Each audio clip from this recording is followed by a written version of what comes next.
तो यहाँ पर अब अरविंद केजरीवाल जी हैं, वो आपके बीच में अपनी बात रखेंगे। आवाज दीजिए अरविंद केजरीवाल को जोरदार ताली के साथ।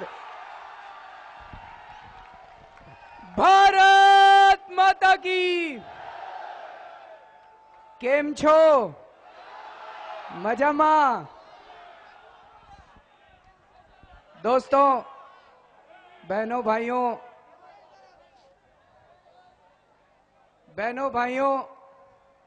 माताओं, बुजुर्गों, सबसे पहले मैं उन कुछ लोगों को सलाम करना चाहूंगा, उनको श्रद्धांजलि अर्पित करना चाहूंगा जो पिछले 10 वर्षों में भ्रष्टाचार के खिलाफ लड़ाई लड़ते लड़ते, सूचना के अधिकार का इस्तेमाल करते करते गुजरात के अंदर शहीद हो गए। अमित जेठवा जी, मैं तहे दिल से इनको श्रद्धांजलि अर्पित करना चाहूंगा। 6 लोग ऐसे और हैं जिनके ऊपर हमले किए गए लेकिन उनकी जान बच गई। दोस्तों, कहा जाता है कि गुजरात एक बहुत सुरक्षित राज्य है। हम पिछले 3 दिन से यहां पे घूम रहे हैं। इन 3 दिनों के अंदर हमारे ऊपर 4 बार हमले करवाए गए हैं। एक बार मेरी गाड़ी का शीशा तोड़ दिया गया, उसने डंडा मारा। कुछ लोग आए थे, काले झंडे दिखा रहे थे। काले झंडे दिखा सकते हैं, जनतंत्र में सबको प्रोटेस्ट करने का अधिकार है। एक व्यक्ति ने उनमें से एक डंडा मारा मेरी कार के सामने वाले शीशे पे, मैं सामने ही बैठा था। अगर दूसरा डंडा मारता तो वो सारे कांच मेरे अंदर होते। उसके बाद अगले दिन मेरे पीछे वाली गाड़ी जो चल रही थी उसके ऊपर डंडा मारा, उसका शीशा तोड़ दिया। अगले दिन मनीष सिसोदिया की गाड़ी का शीशा तोड़ दिया, गोपाल राय जी की गाड़ी का शीशा तोड़ दिया। चाहे 49 दिन ही सही, था तो मैं मुख्यमंत्री। नहीं जी, गलत तो नहीं कह रहा। तो अगर आज यहां आया हूं तो पूर्व मुख्यमंत्री की हैसियत से आया हूं। अगर गुजरात के मुख्यमंत्री दिल्ली के पूर्व मुख्यमंत्री की रक्षा नहीं कर सकते तो वो गुजरात के 6 करोड़ आम आदमियों की रक्षा कैसे करेंगे? नहीं जी। और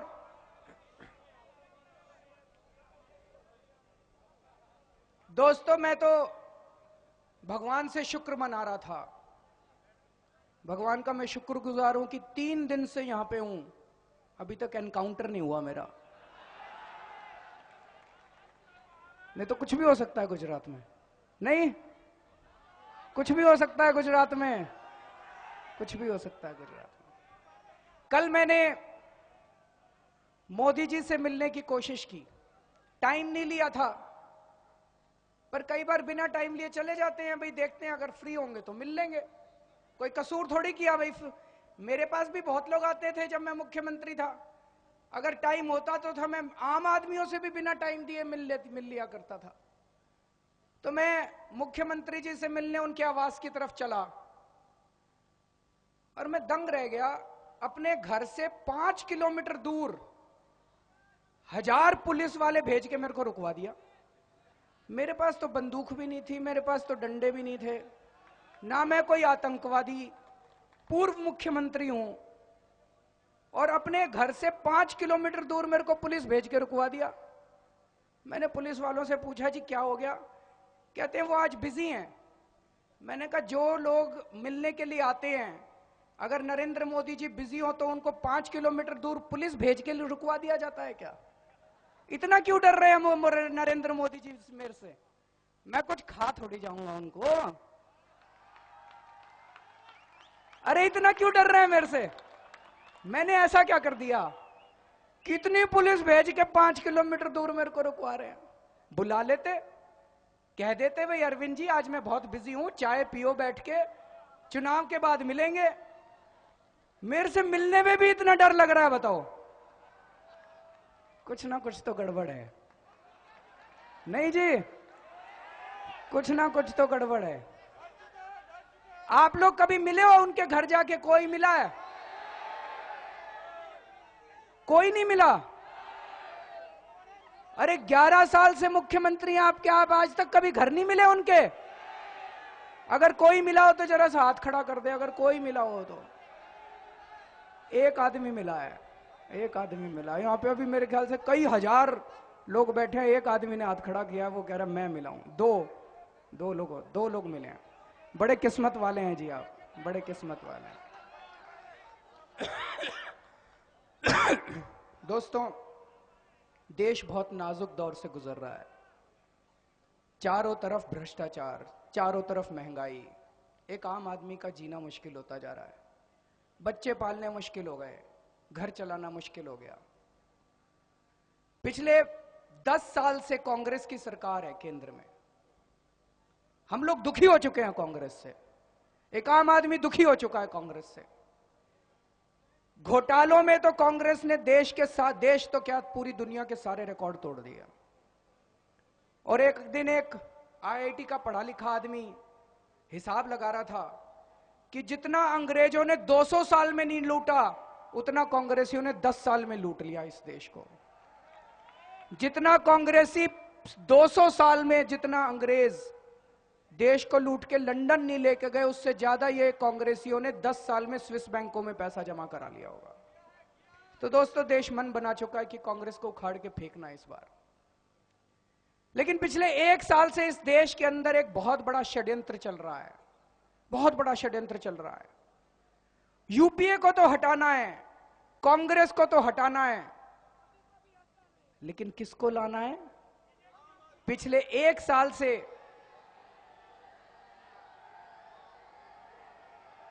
ये कुछ साथी हैं कह रहे हैं मोदी मोदी मोदी मोदी। कुछ लोग हैं जो कह रहे हैं मोदी मोदी। ऐसा करते हैं भाई साहब, आप में से एक आदमी आ जाए यहां पे और आपके साथ चर्चा करते हैं। यहां पे एक आदमी आप में से यहां आ जाए स्टेज के ऊपर, एक आदमी आ जाओ यहां पे। बैठ जाओ सारे जन, बैठ जाओ। तो पिछले 1 साल से पूरे देश को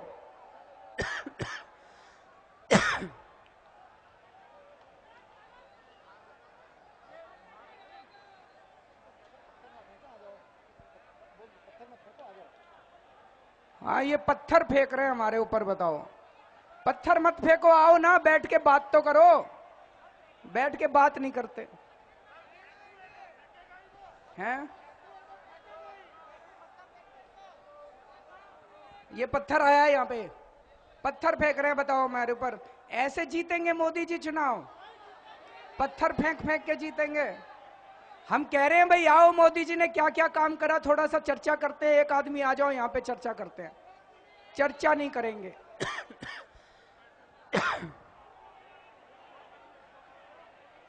भाई साहब थोड़ा सा सब लोग बैठ जाओ। पिछले 1 साल से इस देश के अंदर षड्यंत्र चल रहा है बहुत बड़ा। पिछले 1 साल से मोदी जी घूम घूम के कह रहे हैं, घूम घूम के कह रहे हैं चारों तरफ, गुजरात में बहुत विकास हुआ, गुजरात में बहुत विकास हुआ, गुजरात में भ्रष्टाचार दूर हो गया, गुजरात में शिक्षा व्यवस्था बहुत अच्छी हो गई, गुजरात के अंदर स्वास्थ्य सेवाएं बहुत अच्छी हो गई, गुजरात के अंदर राम राज्य आ गया, गुजरात के अंदर राम राज्य आ गया। चारों तरफ मोदी जी घूम घूम के कह रहे हैं, दुनिया भर में कह रहे हैं। और कुछ मीडिया वाले प्रचार कर रहे हैं कि मोदी जी जैसा शासक ही नहीं हुआ आज तक भारत के इतिहास में। कुछ मीडिया वाले कह रहे हैं कि बहुत अच्छी गवर्नेंस करनी आती है मोदी जी को। कुछ मीडिया वाले उनको बिल्कुल भगवान के रूप में प्रस्तुत कर रहे हैं। क्या रिश्ता है भाई इन मीडिया वालों का मोदी जी से? पिछले 1 साल में ऐसी छवि बनाई जा रही है जैसे पता नहीं मोदी जी ने क्या चमत्कार कर दिया गुजरात में। तो अभी 4 दिन पहले मैं और हमारे कुछ साथी गुजरात आए। हमने सोचा जी थोड़ा सा हम भी देखते हैं कि क्या चमत्कार हो गया गुजरात के अंदर, कितना भ्रष्टाचार कम हो गया, शिक्षा व्यवस्था कैसी है, स्वास्थ्य व्यवस्था कैसी है। हम गुजरात के 26 के 26 जिलों में गए, 26 के 26, एक आध जिले से नहीं रिपोर्ट लेके आए, 26 के 26 जिलों में गए हम लोग। और जो बातें आज मैं आपसे करना चाहता हूं वो उन सारे 26 जिलों की रिपोर्ट है दोस्तों। एक चीज तो ये कि गुजरात के लोग बहुत अच्छे हैं, गुजरात के लोग बहुत मेहनती हैं, गुजरात के लोग प्यार और मोहब्बत से जिंदगी जीना चाहते हैं। जितना विकास हो रहा है गुजरात के अंदर वो गुजरात के लोगों की वजह से हो रहा है, ना कि मोदी जी की वजह से। मोदी जी ने अपनी तरफ से कुछ भी नहीं करा। और एक चीज धीरे धीरे समझ में आने लग गई कि गुजरात बदलाव मांग रहा है। गुजराती भ्रष्टाचार से तंग आ चुके हैं और अब गुजरात बीजेपी और कांग्रेस दोनों से बदलाव मांग रहा है। दोस्तों, मोदी जी घूम घूम के कहते हैं कि भ्रष्टाचार कम हो गया, भ्रष्टाचार कम हो गया, भ्रष्टाचार कम हो गया। मैं आपसे पूछना चाहता हूं कि गुजरात में भ्रष्टाचार कम हुआ है कि ज्यादा हुआ है? अगर किसी को लगता हो कम हुआ है तो जरा सा हाथ खड़ा कर दे। किसी को नहीं लगता कम हुआ है, सबको लगता है भ्रष्टाचार ज्यादा हुआ है। मैं कई लोगों से मिला, बोले जी इंदिरा आवास योजना में 5,000 रुपए रिश्वत देनी पड़ती है, ठीक है कि गलत है? पैसे देने पड़ते हैं। कहते हैं जी बीपीएल कार्ड बनवाने के भी पैसे देने पड़ते हैं, गलत तो नहीं है? कहते हैं जी एफआईआर दर्ज करवाने के भी पैसे देने पड़ते हैं। बताया कि तलाटी की नौकरी में 10 लाख रुपए की रिश्वत चलती है, गलत तो नहीं है? एक लड़का मिला, बोला जी मैंने असिस्टेंट रजिस्ट्रार की नौकरी के लिए अप्लाई करा था, 33 लाख रुपए की रिश्वत मांग रहे हैं मेरे से। एक उद्योगपति मिला, बोला जी इंडस्ट्रियल लाइसेंस लेने के लिए पैसे देने पड़ते हैं, और पता चला ड्राइविंग लाइसेंस लेने के लिए 3,000 रुपए की रिश्वत लगती है। दोस्तों मोदी जी तो 5,000 बढ़ गया लगता है, बता रहे हैं 5,000 की रिश्वत लगती है ड्राइविंग लाइसेंस बनवाने के लिए, गलत है क्या? सही बात है। मोदी जी कहते हैं हमने रिश्वत खोरी बंद कर दी, भ्रष्टाचार कम कर दिया, तो इसका मतलब झूठ बोलते हैं मोदी जी। भ्रष्टाचार का चारों तरफ बोलबाला है गुजरात के अंदर।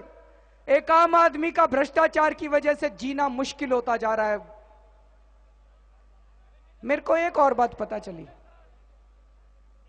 रेवेन्यू डिपार्टमेंट में, नगर निगम में अगर आप अपने नक्शे पास कराने जाओ तो 4 रुपए प्रति स्क्वायर मीटर के हिसाब से बता रहे हैं कोई बीजेपी विकास फंड में पैसे जमा कराने पड़ते हैं।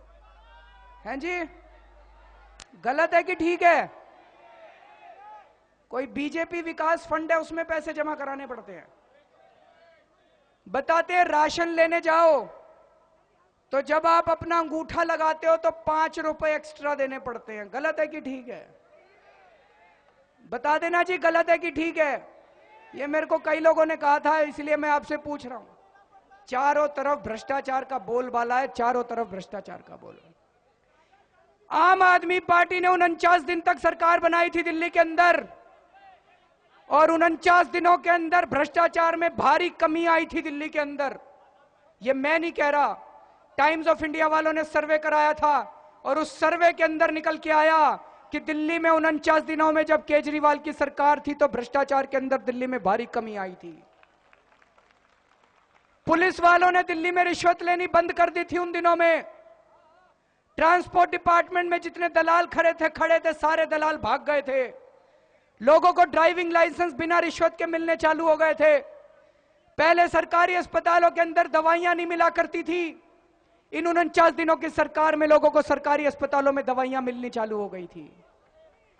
जो काम मोदी जी 11 साल में नहीं कर पाए, आम आदमी पार्टी की सरकार ने 49 दिनों के अंदर करके दिखा दिया। मैं इस देश के लोगों से पूछना चाहता हूं कि गवर्नेंस किसको आती है? मोदी जी को आती है कि आम आदमी पार्टी को गवर्नेंस करनी आती है? और अगर मोदी जी प्रधानमंत्री बन गए, खुदा ना खास्ता अगर प्रधानमंत्री बन गए, तो पूरे देश के अंदर भ्रष्टाचार का यही आलम रहेगा दोस्तों। भ्रष्टाचार कम नहीं होने वाला, एक ही होएगा। अभी गुजरात के अंदर भ्रष्टाचार दूर नहीं करते और पूरे देश में जाके झूठ बोलते हैं मैंने भ्रष्टाचार दूर कर दिया, फिर देश के अंदर भ्रष्टाचार बढ़ाएंगे और अमेरिका में जाके कहेंगे मैंने भ्रष्टाचार दूर कर दिया। दोस्तों, किसानों से मिले हम, गुजरात के गांव में गए, किसानों से मिले। गुजरात के किसान खून के आंसू बहा रहे हैं। कई लोग मिले मेरे को जिनकी जमीनें छीन ली गई हैं और जमीनें छीन छीन के अंबानी को दे दी गई हैं, अडानी को दे दी गई हैं। कौड़ियों के भाव जमीनें छीन के उनको कौड़ियों के भाव दे दी गई है। मेरे को टुंडा गांव में गया, एक आदमी मिला, कहता है जी 7.5 एकड़ जमीन थी, 5 साल पहले गुंडे भेजे, पहले फिर पुलिस वाले भेजे और मेरी जमीन छीन ली, मेरे को वहां से भगा दिया और कागजों में मेरा नाम बदल दिया। 1 पैसे का मुआवजा नहीं दिया मेरे को, 1 पैसे का मुआवजा नहीं दिया। मैं दूसरे गांव में गया, वहां कोस्टल हाईवे बन रहा है। एक और आदमी मिला, उसको 11 एकड़ की जमीन थी, कहता 1 पैसा मुआवजा नहीं मिला मेरे को। जिन लोगों को मुआवजा मिला उनको 90,000 रुपए एकड़ के हिसाब से मुआवजा मिला, जबकि वहां पे जमीन का मार्केट रेट 50 लाख रुपए एकड़ है। 50 लाख रुपए एकड़ की जमीन के 90,000 रुपए एकड़ तुमने किसानों को दिए और वो जमीन तुमने उठा के अडानी और अंबानी को 1 रुपए स्क्वायर मीटर में दे दी। तो दोस्तों, अंबानी इनका ताऊ तो लगता नहीं है, अडानी इनका चाचा तो लगता नहीं है। कुछ ना कुछ तो हुआ होगा दोनों के बीच में, गलत तो नहीं कह रहा जी मैं? कुछ ना कुछ तो मोदी जी के, बीजेपी के और अंबानी अडानी के बीच में कोई तो रिश्ता होगा। नहीं, कोई तो रिश्ता होगा इनके बीच में। चरंका में इन्होंने सोलर प्लांट बनाया एक। वहां पे सोलर प्लांट बनने के पहले वहां के एमएलए ने शंकर चौधरी ने और बीजेपी के कई नेताओं ने जमीन ले ली। उनको पता था सोलर प्लांट आने वाला है, अब जमीनों के दाम बढ़ेंगे। किसानों से उन्होंने 50-50 हजार रुपए में जमीन ले ली और फिर सरकार ने शंकर चौधरी और बीजेपी वालों से 27 लाख रुपए एकड़ के हिसाब से जमीन खरीदी है। किसानों के पास नहीं गया 27 लाख रुपया, बीजेपी वालों के पास गया 27 लाख रुपया। यही तो रॉबर्ट वाड्रा करता है हरियाणा में और यही मोदी जी करते हैं गुजरात में। रॉबर्ट वाड्रा भी यही करता है। जब भी हरियाणा के मुख्यमंत्री को कोई प्रोजेक्ट शुरू करना होता है, वो पहले रॉबर्ट वाड्रा को बता देता है, वो सारी जमीन खरीद लेता है और फिर रॉबर्ट वाड्रा से सरकार महंगे में जमीन खरीदती है। और यही मोदी जी यहां कर रहे हैं। रॉबर्ट वाड्रा में और मोदी जी में क्या फर्क है? फिर कोई फर्क है जी? मैं गलत तो नहीं कह रहा? दोस्तों, हरियाणा का मुख्यमंत्री नहीं है, प्रॉपर्टी डीलर बन चुका है। गुजरात का मुख्यमंत्री भी ऐसा लगता है कि अब मुख्यमंत्री नहीं बचा, अंबानी, अडानी, टाटा और इन कंपनियों के लिए प्रॉपर्टी डीलर बन चुका है। किसानों से जमीन छीन छीन के, अगर आप कौड़ियों के भाव किसानों से जमीन छीन छीन के अगर अडानी और अंबानी को कौड़ियों के भाव दोगे तो जनता तो आपसे प्रश्न पूछना चाहेगी। दोस्तों, अडानी को मुंड्रा के लिए 4 करोड़ स्क्वायर मीटर जमीन दी है। 4 करोड़ स्क्वायर मीटर जमीन। पहले बताते हैं, जब मोदी जी की सरकार बनी थी उसके पहले एक स्कीम हुआ करती थी कि गांव में अगर कोई गरीब है, भूमिहीन आदमी है जिसके पास जमीन नहीं है, सरकार उसको फ्री में 100 गज जमीन दिया करती थी। शहर के अंदर अगर कोई गरीब आदमी है, उसके पास जमीन नहीं है, तो सरकार उसको 50 गज जमीन दिया करती थी गरीब आदमी को। वो वाली सारी जमीन, वो स्कीम इन्होंने कैंसिल कर दी। मोदी जी अब गरीबों को जमीन नहीं देते, अडानी को जमीन देते हैं। गरीबों के लिए इनके पास 50 गज जमीन नहीं है, लेकिन अडानी को इन्होंने 4 करोड़ स्क्वायर मीटर जमीन केवल मुंड्रा के लिए दी है। बाकी जगह तो पता नहीं और कितनी जमीन दी है। दोस्तों, चारों तरफ अंबानी जी पूरे देश में घूम घूम के कह रहे हैं गुजरात के गांव गांव के अंदर 24 घंटे बिजली आ गई है, 24 घंटे बिजली आ गई, 24 घंटे बिजली आ गई। मैं बड़ी पीपली गांव में गया, कहते जी 3 घंटे बिजली आती है। रन के अंदर कई गांव ऐसे हैं जहां पे बिजली है ही नहीं। लोपड़िया गांव में गए, वहां बिजली नहीं आती। पनपेलिया गांव में गए, वहां बिजली नहीं आती। और पूरे गुजरात के अंदर किसी गांव में चले जाओ, कहते जी सिंचाई के लिए केवल 3 घंटे से 6 घंटे के बीच में बिजली आती है सिंचाई के लिए और वो भी रात को 2 बजे आती है। सारी रात किसान को जागना पड़ता है। 2 बजे बिजली आती है और एक साथ नहीं आती 6 घंटे। 10 मिनट आ गई फिर चली गई, फिर 5 मिनट आ गई फिर चली गई। किसान सारी सारी रात जाग के अपनी सिंचाई करते हैं। और ज्यादा बड़ी बात यह है, 4.5 लाख किसान ऐसे हैं जिन्होंने कई साल पहले बिजली के कनेक्शन के लिए अप्लाई करा था, आज तक उनको बिजली के कनेक्शन भी नहीं मिले। बिजली क्या दोगे, तुमने कनेक्शन तक नहीं दिया अभी तक बिजली।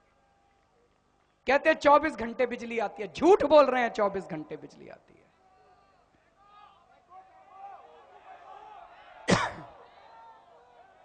कई किसानों ने बताया कि जी पहले जब मोदी जी आए थे उसके पहले हमको सब्सिडी मिला करती थी। ट्रैक्टर खरीदते थे उस पर सब्सिडी मिलती थी, थ्रेशर खरीदते थे उस पर सब्सिडी मिलती थी, कई चीजों पे किसानों को सब्सिडी मिला करती थी। वो सारी सब्सिडी मोदी जी ने आके किसानों की खत्म कर दी है। लेकिन किसान बड़े राजनीति की बड़ी समझ रखते हैं। गुजरात के किसान बोले जी किसानों की तो सब्सिडी खत्म कर दी, लेकिन टाटा को नैनो बनाने के लिए 29,000 करोड़ रुपए की सब्सिडी दे दी। कहते बताओ जी हमारे में क्या कमी है, हमको सब्सिडी नहीं देते। गुजरात के किसानों को सब्सिडी नहीं देते, टाटा को नैनो बनाने के लिए 29,000 की सब्सिडी देते हैं। कहते हम ये नहीं कह रहे उनको मत दो, उनको दो, लेकिन हमको भी तो दे दो, हमारे तो बच्चे मर रहे हैं। के डिब्बे के अंदर एक रिपोर्टर घुसा, एक आदमी से पूछा भाई साहब किसको वोट दोगे? बोला नरेंद्र मोदी जी को। बोले क्यों? बोले मैं किसान हूं और नरेंद्र मोदी जी किसानों के मसीहा हैं। ये उत्तर प्रदेश का किसान समझता है।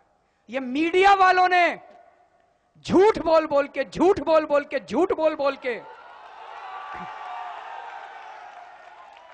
नरेंद्र मोदी जी की ऐसी छवि बना दी है जैसे पता नहीं वो किसानों के मसीहा हैं।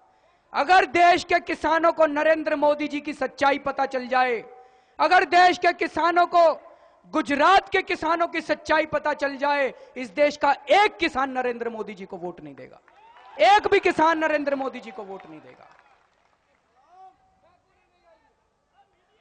दोस्तों मैं बड़ी पीपली गांव में गया। जब हम वहां पे घूम रहे थे ना, कई गांव में खबर पहुंच गई यहां पे हम लोग घूम रहे हैं। कई गांव वाले आए हमारे पास, हमारे भी गांव चलो जी, हमारे भी गांव चलो, हम भी दिखाते हैं जी, हम भी दिखाते। तो बड़ी पीपली वाले गांव वाले खींच के ले गए। बोले ये देखो जी हमारा प्राइमरी हेल्थ सेंटर है। भाई साहब उसको देख के मैं दंग रह गया। वहां पे एक खंडर खड़ा था जिसकी कोई छत नहीं थी, दीवारें टूटी पड़ी थी और अंदर कूड़ा ही कूड़ा, कचरा ही कचरा पड़ा था। कहते जी 2003 में बना था ये, आज 10 साल हो गए, 10 साल में ये अभी तक चालू नहीं हुआ और अब तो ये पूरा खंडर बन चुका है। मैंने सोचा एक ही गांव का होगा। मैंने उनसे पूछा, कहते जी आसपास सारे गांवों के अंदर प्राइमरी हेल्थ सेंटर का यही हाल है, कहीं प्राइमरी हेल्थ सेंटर काम नहीं कर रहे। मनीष गए कई जगह, वहां पे ताला लगा पड़ा है प्राइमरी हेल्थ सेंटर के अंदर। मैं एक ब्लॉक है सामी ब्लॉक, उस ब्लॉक में गया। वहां पे एक रेफरल हॉस्पिटल है, बहुत बड़ा हॉस्पिटल, कई कमरे उस हॉस्पिटल में, 31 बेड का हॉस्पिटल है। 31 बेड का हॉस्पिटल, उसमें भाई साहब 2 डॉक्टर बैठे थे बस, 1 नर्स, 2 डॉक्टर, 3 स्टाफ, सारा अस्पताल खाली। मैं घूम के आया, सारे कमरों में कोई नहीं था। कमरों में मैं सारे बेड पे देख के आया, एक पेशेंट नहीं था बेड के ऊपर। मैंने डॉक्टर साहब को कहा, डॉक्टर साहब हमारे दिल्ली में सरकारी अस्पतालों में एक एक बेड पे 4-4 आदमी लेटे रहते हैं, इतने बीमार होते हैं हमारे दिल्ली में, गुजरात में लोग बीमार नहीं होते क्या? दोस्तों ये हाल है गुजरात के अस्पतालों, सरकारी अस्पतालों का। तो उन्होंने बताया जी स्टाफ ही नहीं है, क्या करें हम लोग, हम भी मजबूर है, स्टाफ ही नहीं है।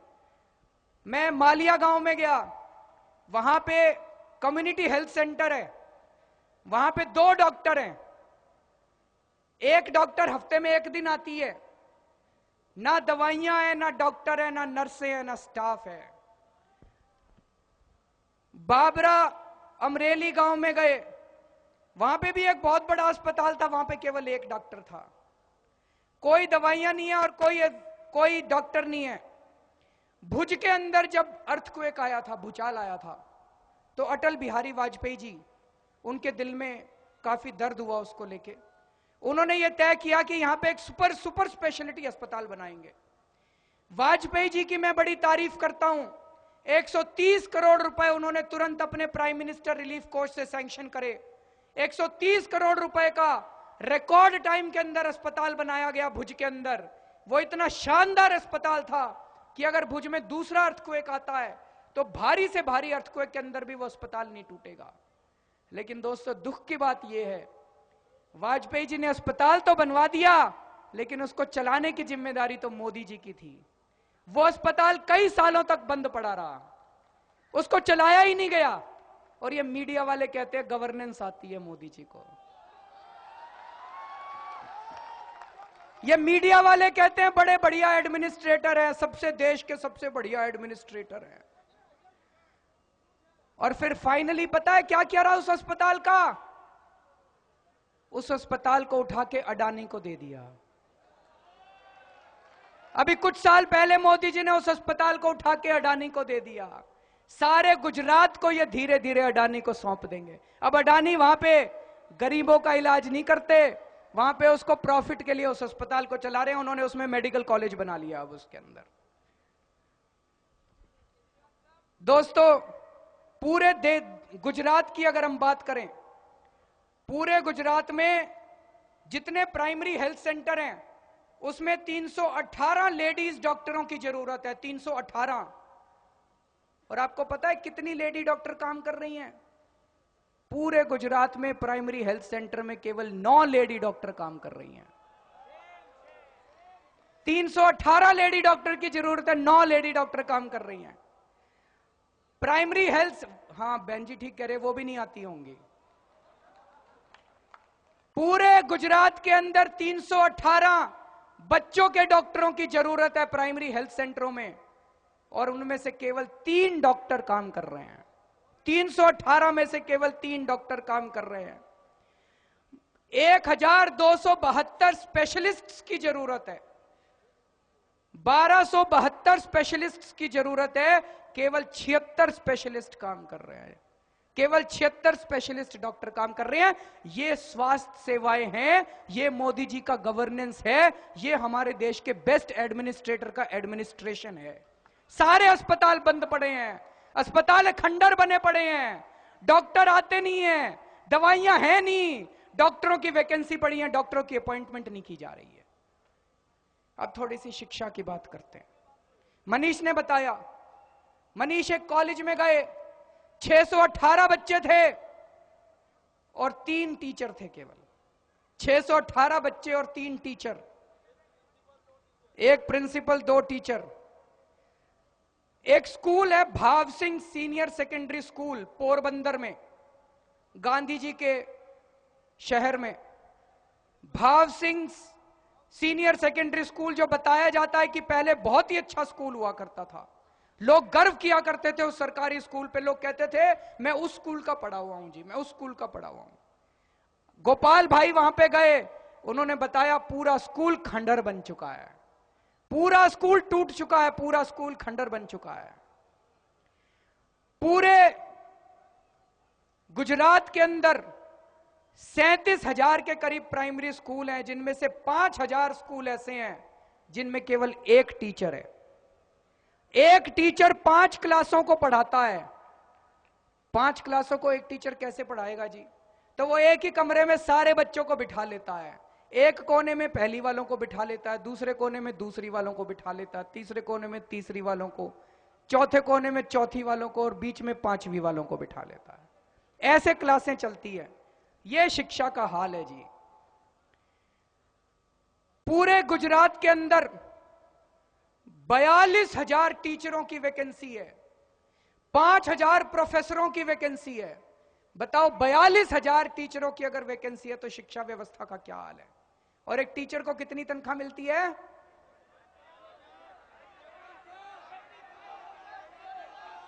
5300 रुपए।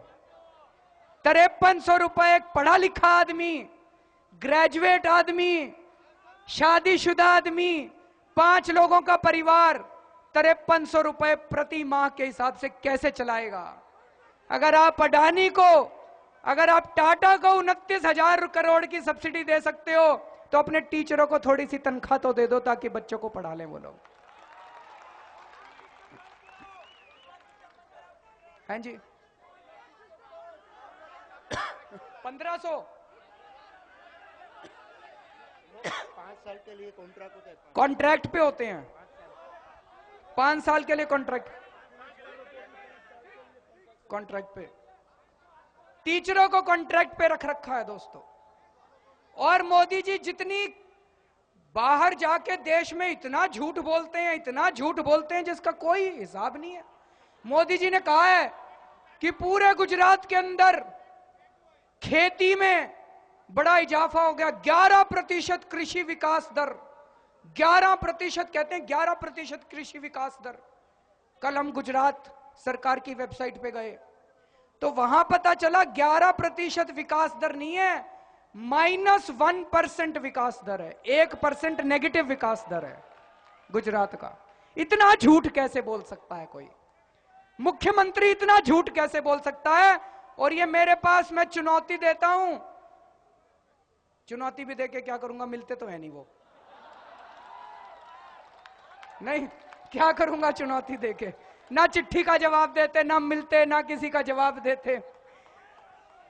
2006-2007 में गुजरात के अंदर 27,815 करोड़ रुपए के एग्रीकल्चर प्रोडक्शन हुआ था। 2012-2013 में यह घट के 25,908 करोड़ का रह गया। इससे हमने कैलकुलेट करा है कि -1.18% का कृषि विकास दर में कमी आई है। अरे जब किसानों की जमीनें छीन छीन के अडानी को दोगे तो किसान खेती कहां करेगा? फिर कृषि कैसे बढ़ेगी बताओ? कृषि तो घटेगी। एक किसान मिले मेरे को, वो किसान बोले जी अगर आपसे मोदी जी मिले तो उनको कह देना जी थोड़े दिन में खाना खाना बंद कर देना, इंडस्ट्री खा लिया करना। खाने के लिए तो किसान ही चाहिए, इंडस्ट्री लगनी चाहिए, हम इसके खिलाफ नहीं है।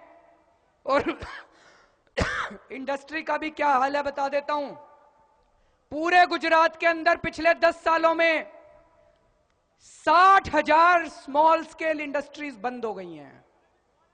60,000 स्मॉल स्केल इंडस्ट्रीज बंद हो गई हैं पिछले 10 सालों के अंदर। महसाना के अंदर मनीष ने बताया 187 इंडस्ट्रीज हुआ करती थी, जिसमें से 147 इंडस्ट्रीज बंद हो गई हैं। सारी इंडस्ट्रीज बंद करते जा रहे हैं मोदी जी पूरे गुजरात के अंदर, सारे उद्योग बंद करते जा रहे हैं। केवल इनके कुछ चहेते लोग हैं, अडानी, अंबानी, टाटा, एसआर, बस इनको लगता है बस सारा उद्योग ये 4-5 परिवार ही करेंगे, 10-12 परिवार ही करेंगे। ये उनका विकास का मॉडल है। कई लोग कहते हैं गुजरात विकास का मॉडल क्या है? मैं आपको बताता हूं गुजरात विकास का मॉडल क्या है। गुजरात विकास का मॉडल है सारे किसानों की खेती बंद कर दो, किसानों की जमीनें छीन छीन के अडानी और अंबानी को दे दो, सारी इंडस्ट्री बंद कर दो, स्मॉल स्केल इंडस्ट्रीज बंद कर दो, मीडियम स्केल इंडस्ट्रीज बंद कर दो, और केवल सारी इंडस्ट्रीज उठा उठा के अंबानी और अडानी को दे दो। दोस्तों, अंकलेश्वर बताया जाता है कि दुनिया के सबसे प्रदूषित शहरों में से एक शहर अंकलेश्वर है। अंकलेश्वर में नलका अगर चलाओ तो उसके अंदर से काला पानी निकलता है नलके के अंदर से, और वो पानी वहां के लोग पी रहे हैं। उनके पास कोई चारा नहीं है, गरीब आदमी है, वहां पे वो काला पानी पी रहे हैं वहां के लोग। ये इनका विकास का मॉडल है दोस्तों। अंबानी जी के साथ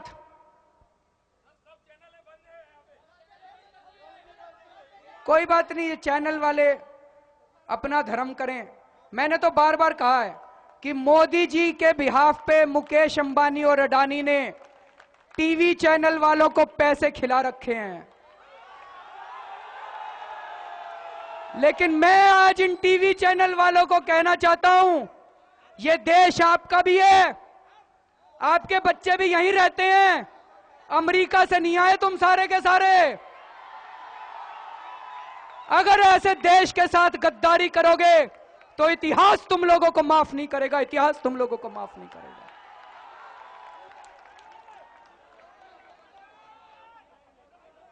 दोस्तों, मुकेश अंबानी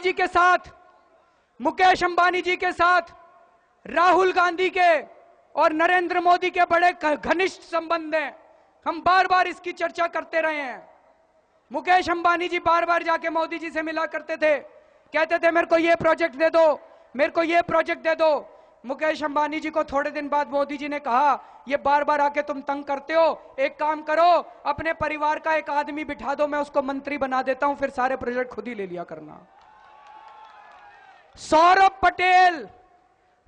पटेल अंबानी परिवार का दामाद है, और सौरभ पटेल को नरेंद्र मोदी जी ने गैस, पेट्रोल, माइनिंग, ये सारे डिपार्टमेंट उठा के सौरभ पटेल को दे दिए। और अब सुनने में आ रहा है गैस भी दिए हैं,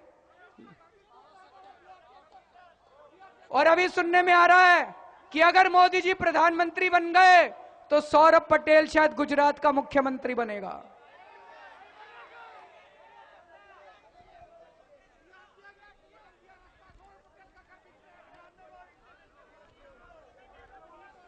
दोस्तों, अभी थोड़े दिन पहले मैंने खुलासा किया था, आपने पढ़ा होगा, जब मैं दिल्ली का मुख्यमंत्री था, देश के कुछ गणमान्य लोगों ने मेरे को एक चिट्ठी लिखी। उस चिट्ठी के साथ उन्होंने कुछ कागज भेजे। उन कागजों में जो कुछ लिखा हुआ था वो इस देश के सामने एक बहुत बड़ा षड्यंत्र था। उन कागजों से यह पता चला कि अभी आने वाली 1 अप्रैल से देश के अंदर भारी महंगाई होने वाली है। सारी चीजें महंगी हो जाएंगी 1 अप्रैल से। जितनी खाने की चीजें हैं, सब्जी महंगी हो जाएगी, फल महंगे हो जाएंगे, चावल महंगे हो जाएंगे, दाल महंगी हो जाएगी, गेहूं महंगी हो जाएगी, यातायात महंगा हो जाएगा, बिजली महंगी हो जाएगी। क्यों? हमारे देश के अंदर पेट्रोल जमीन से निकलता है, उसी तरह से गैस भी जमीन से निकलती है। गैस के कुएं हैं हमारे देश के अंदर। सन 2000 में बीजेपी की सरकार थी। बीजेपी वालों ने हमारे देश के कई गैस के कुएं उठा के मुकेश अंबानी को दे दिए। कई गैस के कुएं उठा के मुकेश अंबानी को दे दिए। अब मुकेश अंबानी चाचा तो लगता नहीं, इनका कुछ ना कुछ तो पैसे लिए होंगे बीजेपी वालों ने। थोड़े दिन के बाद कांग्रेस की सरकार आई। कांग्रेस वाले ने सोचा हम क्यों पीछे रहे, जब इन्होंने पैसे खाए हम भी खाएंगे। वहां से गैस निकलने का खर्चा $1 प्रति यूनिट से भी कम का खर्चा आता है। $1 प्रति यूनिट से भी कम का गैस निकालने का खर्चा आता है। कांग्रेस वालों ने उसको बढ़ा के $4 कर दिया। $1 की चीज $4 कर दी कांग्रेसियों ने। पैसे खा लिए कांग्रेसियों ने। लेकिन अभी 1 अप्रैल से क्या होने वाला है? 1 अप्रैल से कांग्रेस ने जाने से पहले, कांग्रेस को पता था अब हमारी सरकार तो आने वाली नहीं है, जाते वक्त जितना पैसा बटोरना है बटोर लो। उन्होंने मुकेश अंबानी को वो $4 से $8 कर दिया उसका दाम, कि $8 1 अप्रैल से मुकेश अंबानी को गैस के दाम मिलेंगे। $1 की चीज के $8 कर दिए। दोस्तों, ये गैस हमारे देश में खाद बनाने के काम आती है। अगर $4 से $8 हो गया इस गैस का दाम, तो देश में सारी खाने की चीजें महंगी हो जाएगी, खाद महंगी हो जाएगी, गेहूं महंगी हो जाएगी, चावल महंगा हो जाएगा, दाल महंगी हो जाएगी, सारी चीजें महंगी हो जाएगी।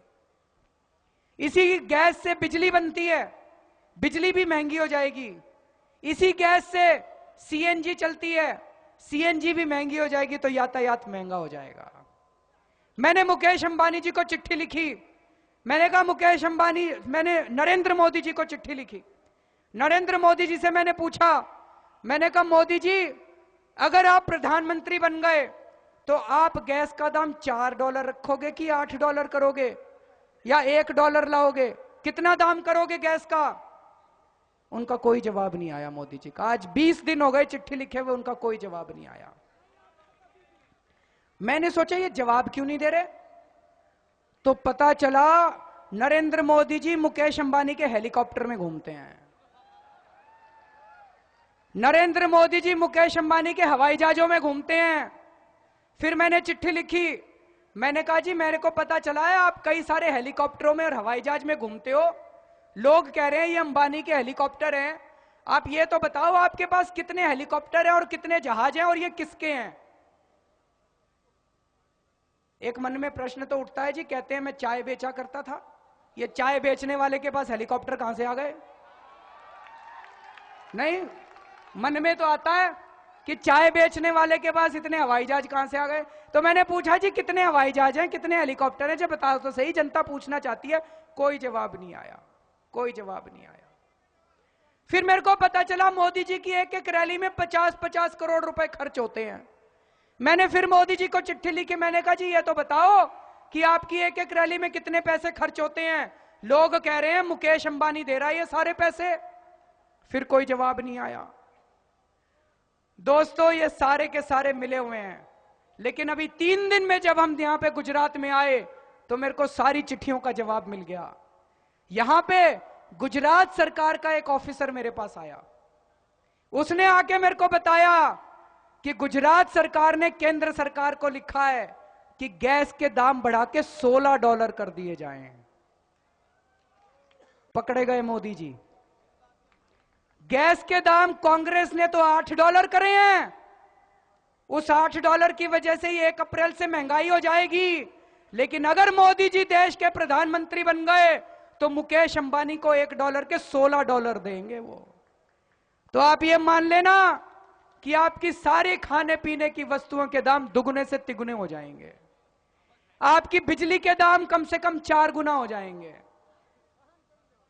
दोस्तों ये सारे के सारे मिले हुए हैं। मोदी जी बार बार कहते हैं जम्मू कश्मीर में 370 नहीं होना चाहिए, जम्मू कश्मीर में 370 नहीं होना। 370 मतलब जम्मू कश्मीर में बाहर का आदमी जमीन नहीं खरीद सकता। चलो 370 तो संविधान में दे रखा है, गुजरात के लिए तो 370 है नहीं, मोदी जी ने अपनी 370 लगा रखी है गुजरात में।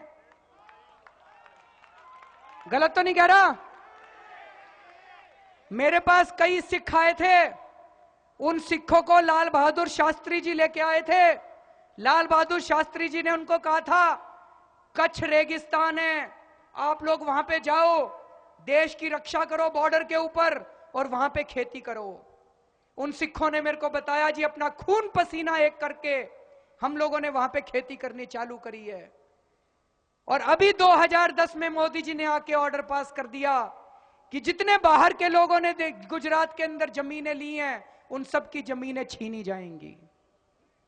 कई और लोग भी मेरे पास आए, उन्होंने कहा जी ये कह रहे पर प्रांतीय, ऐसा ही होता है ना पर प्रांतीय। पर प्रांतीय मतलब बाहर का आदमी। बाहर के जितने लोगों ने 40 साल पहले 50 साल पहले भी अगर गुजरात में जमीन ली थी तो उन सब की जमीनें वापस ली जाएंगी। ये तो गलत है जी, इसके अंदर कुछ ना कुछ बदबू आ रही है। क्या? मैंने उन सिखों से पूछा, मैंने कहा कितनी जमीन है तुम्हारे पास? कहता है जी सारे परिवार मिला लो तो 1 लाख एकड़ है। मैंने कहा कितना मार्केट रेट है? कहता है जी 5 लाख रुपए एकड़। 5,000 करोड़ रुपए की जमीन है। इसका मतलब मोदी जी को लग रहा है इनकी जमीन छीन के 1 रुपए के हिसाब से अडानी को दे दूंगा मैं। नहीं, गलत तो नहीं कह रहा? कुछ ना कुछ जमीनों का घोटाला है, कुछ ना कुछ बहुत बड़ा जमीनों का घोटाला है। दोस्तों मैं कच्छ में गया 2005 में, नर्मदा का जो बांध है उसकी हाइट बढ़ाई गई थी। इसलिए बढ़ाई गई थी ताकि कच्छ वालों को पानी मिल सके।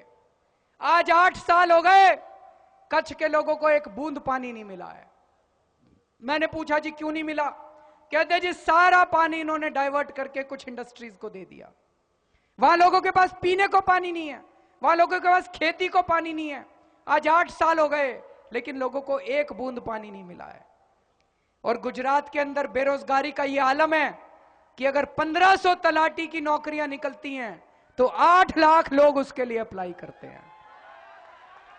8 लाख लोग अप्लाई करते हैं, इतनी बेरोजगारी है। मोदी 12 लाख, 15 लाख, 12 लाख, 12 लाख लोगों ने अप्लाई करा है। और मैं कुछ आंकड़े देख रहा था कि गुजरात के अंदर 15 लाख लोग बेरोजगार है। ये तो सरकारी आंकड़े हैं, पता नहीं असली में तो कितने लोग बेरोजगार हैं। क्या किया मोदी जी ने गुजरात के युवाओं के लिए? कुछ नहीं किया युवाओं के लिए। और देश का युवा पागल हुआ पड़ा है मोदी जी के पीछे। अगर देश के युवाओं को पता चल गया कि गुजरात के युवाओं की क्या हालत है, देश का एक युवा मोदी जी को वोट नहीं देने वाला। एक भी युवा वोट नहीं देगा अगर उनको पता चल गया तो। क्या दिया मोदी जी ने? 5300 रुपए की टीचरों की नौकरी। भीख मांग रहे हैं जैसे टीचर। 5300 रुपए की नौकरी दी है पढ़े लिखे शिक्षित लोगों को। दोस्तों हैं जी, पुलिस में भी भर्ती में इतने ही मिलते हैं, पता चला है मेरे को।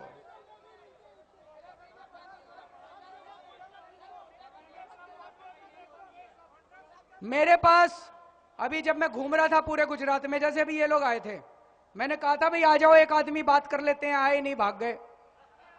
मैं जब जा रहा था एक जगह, कई जगह काले झंडे दिखाए, एक जगह मैंने रोक ली गाड़ी, उनको बुलाया मैंने अपने पास, वो घबरा गए।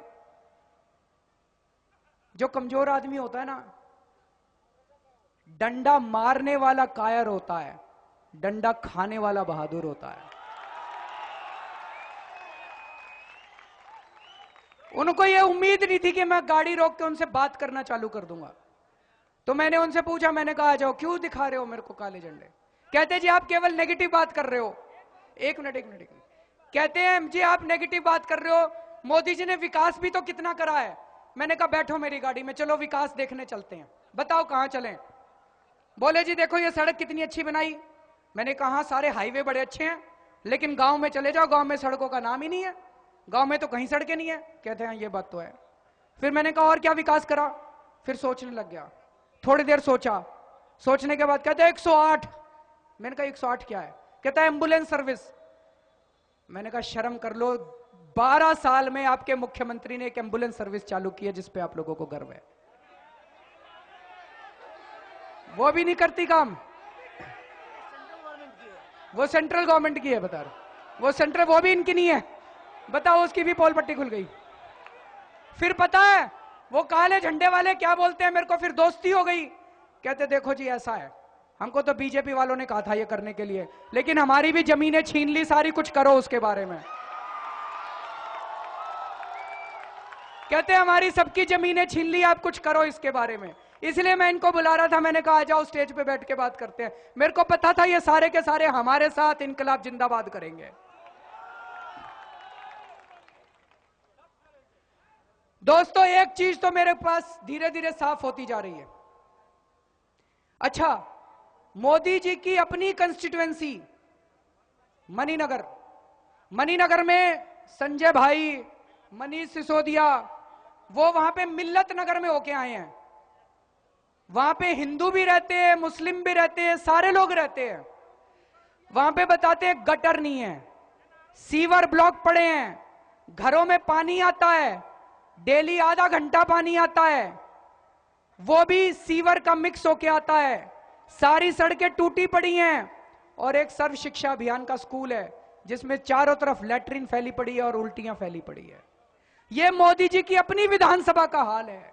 वो अपनी विधानसभा ठीक नहीं कर पाए, बाकी गुजरात को क्या ठीक करेंगे और बाकी देश को क्या ठीक करेंगे। वहां पे पानी बिकता है, टैंकर में आता है, टैंकर माफिया चल रहा है, दिल्ली में भी चलता है, यहां भी चल रहा है।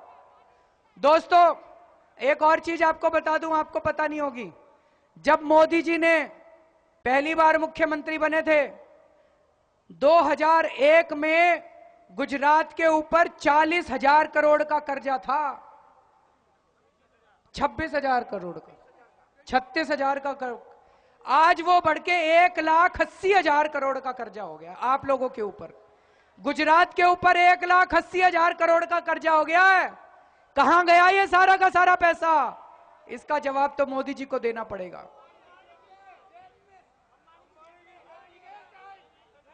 तो दोस्तों मैंने कई लोगों से पूछा, मैंने कहा भाई सारे जने इतने दुखी हो, सारे जने इतने नाराज हो मोदी जी से, तो फिर वोट क्यों देते हो मोदी जी को? 3 बार चुन के भेजा आप लोगों ने, मोदी जी को 3 बार मुख्यमंत्री बनाया है, क्यों वोट देते हैं उनको? तो लोगों ने बताया जी कांग्रेस तो यहां पे है ही नहीं, कांग्रेस तो एग्जिस्ट ही नहीं करती, और जितनी कांग्रेस है वो इतनी खराब है कि मोदी जी से भी ज्यादा खराब है। दूसरी चीज जो उन्होंने बताई कि मोदी जी कुछ विपक्ष को रहने नहीं देते, विपक्ष वालों को या तो खरीद लिया जाता है, या डरा दिया जाता है, या मरवा दिया जाता है। गलत तो नहीं कह रहा? तभी मैंने कहा कि मैं शुक्रगुजार हूं भगवान का, अल्लाह का, कि मेरा अभी तक एनकाउंटर नहीं हुआ। तो एक चीज तो साफ हो गई दोस्तों, इन 4 दिनों में गुजरात को मोदी जी नहीं चला रहे, गुजरात को अंबानी और अडानी चला रहे हैं। गुजरात के अंदर विकास हुआ है, लेकिन गुजरात के अंदर किसानों का विकास नहीं हुआ, गुजरात के अंदर युवाओं का विकास नहीं हुआ, गुजरात के अंदर महिलाओं का विकास नहीं हुआ, गुजरात के अंदर जनता का विकास नहीं हुआ, गुजरात के अंदर केवल अंबानी और अडानी का विकास हुआ है।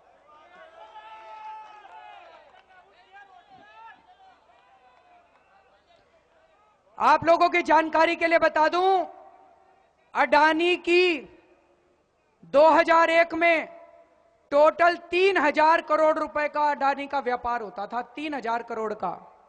आज अडानी का 47,000 करोड़ रुपए का व्यापार हो गया, 47,000 करोड़ का व्यापार हो गया।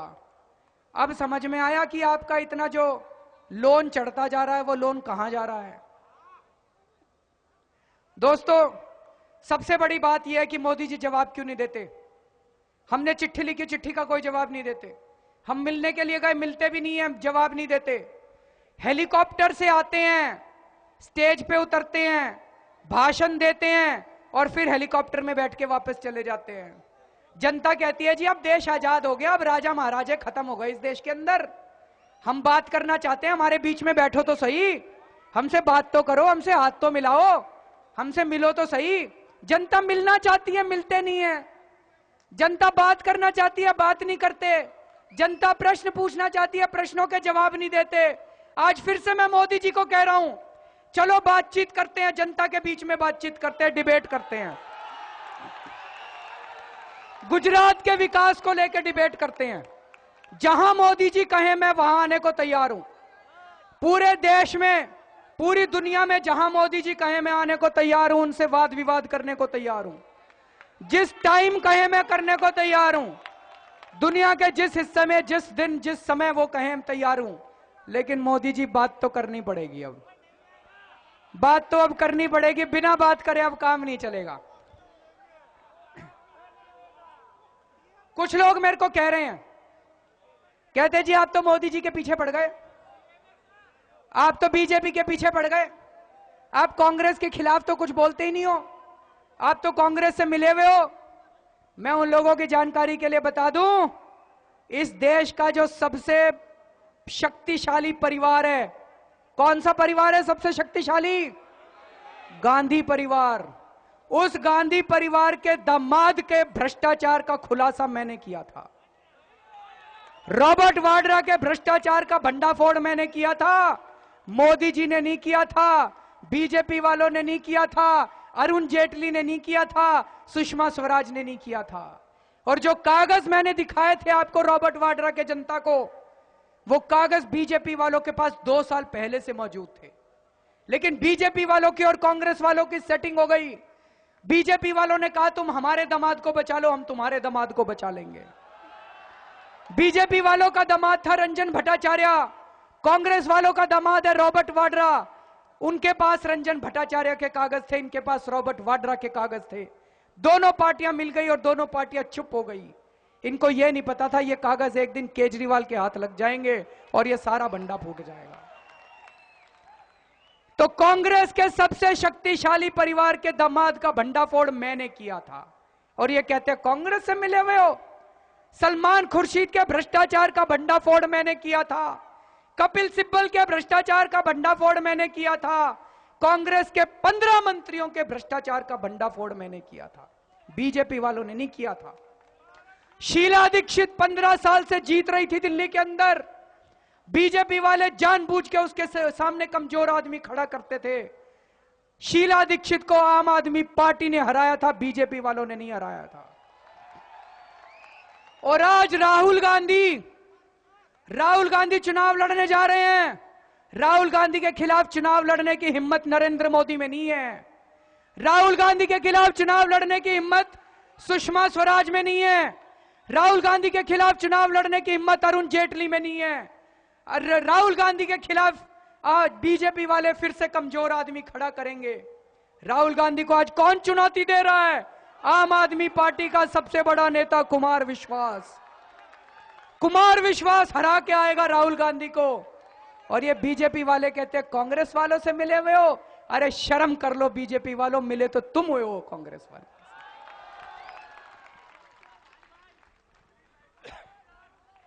दोस्तों, अब गुजरात के और देश के लोगों को सोचना है कि अब हम लोगों को बीजेपी और कांग्रेस से मुक्ति पानी है। दिल्ली वालों ने तो करके दिखा दिया।